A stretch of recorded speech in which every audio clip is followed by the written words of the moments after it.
Guys, today we're going to be doing something a little bit less serious, something that just piqued my interest when I was on the internet yesterday. I saw an interesting meme here that says to cook the chicken in one slap, you would have to slap it with a velocity of 1,665.65 meters per second or 3,725.95 miles per hour. And this really piqued my interest because I noticed when I showed this to some of my friends and stuff that they were looking at me and they were like, where did they get these values from? They've obviously just made this up. Like, that could never be possible in any situation. Like, how would you slap a chicken to cook it? But what I actually had to explain to them after is that it's actually based off a really important concept we use in science called the conservation of energy, guys. Okay, so what is the conservation of energy? What it basically is it's a definition that we have that says energy cannot be created nor destroyed, only transferred from one form to the next.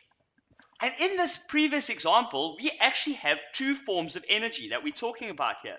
We're speaking about kinetic energy, because if your hand is moving at a specific velocity, that means that it has kinetic energy, and thermal energy, because you require thermal energy to cook a chicken. So therefore, this example is actually possible because kinetic energy can be converted to thermal energy, guys.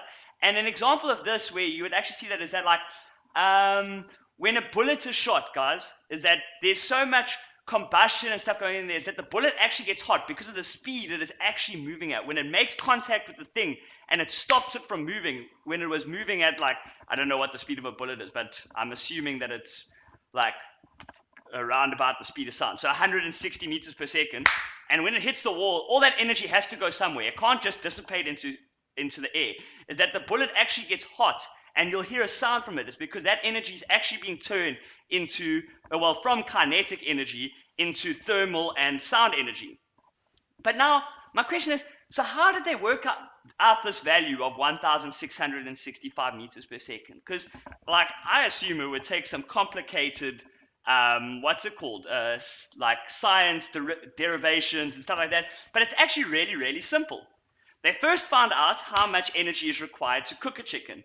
Okay, and they got 400,000 kilojoules. Oh yeah, guys, just to make it clear is that I might have a slightly different answer to the one that they got at the beginning of the thing, because they must have found different values for for the average amount of energy required to cook a chicken and the average mass for hand. Is that theirs would have been slightly different, so they got a slightly different answer. But I'm going to just use it for now, just to explain sort of the method how they got there. And you'll see it's pretty close to the answer that they got. So the average amount of energy required is 400,000 joules, or 400 kilojoules, okay? Then they found out the average mass for a hand, which they found was approximately 0.4 kilograms, or 400 grams.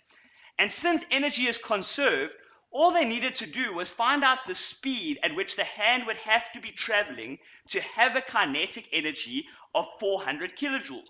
So we are basically assuming that all the kinetic energy from the hand, when it hits this chicken, is that it's being turned into thermal energy. So this wouldn't actually happen in real life, is that you would actually have a lot of it converted into sound energy and only a little bit converted into thermal energy. But for this example, we're just going to assume all of the energy is put into thermal energy. So what we do is that we take our kinetic energy equation, which is E equals half of mass times velocity squared. Then we substitute our values in. So for energy, we substitute 400,000 in, because that is the total energy we need to cook a chicken, okay? Then you substitute your values in, so it's half times 0.4, because that's the average mass of a hand, guys, times v squared. Then by just normal work with the equation, we get v squared is equal to 400,000 over 0.2. And then by squaring both sides, we get that the velocity is equal to 1,414.21 meters per second, okay? And once again, guys, I do understand that it is a little bit different, but that is due to the fact that they had different values and they might be actually taking things like the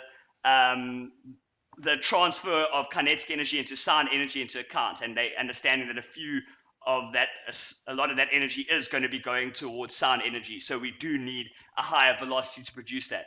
So But even though it's not the same, like it is really close, and it just shows you that that is actually the method that they use. So even though we had different values, that this is how we can actually work out like how hard to slap a chicken if we wanted to cook it, even though it's completely impossible. Like no one would ever be able to slap someone at 3,500 or 700 miles per hour, guys. It's impossible. But it's just a cool way in which you can see how science and some simple equations we use and some simple laws that we have can apply to some ridiculous examples and actually make 100% sense. Hope that was useful to you guys. I'll see you guys tomorrow.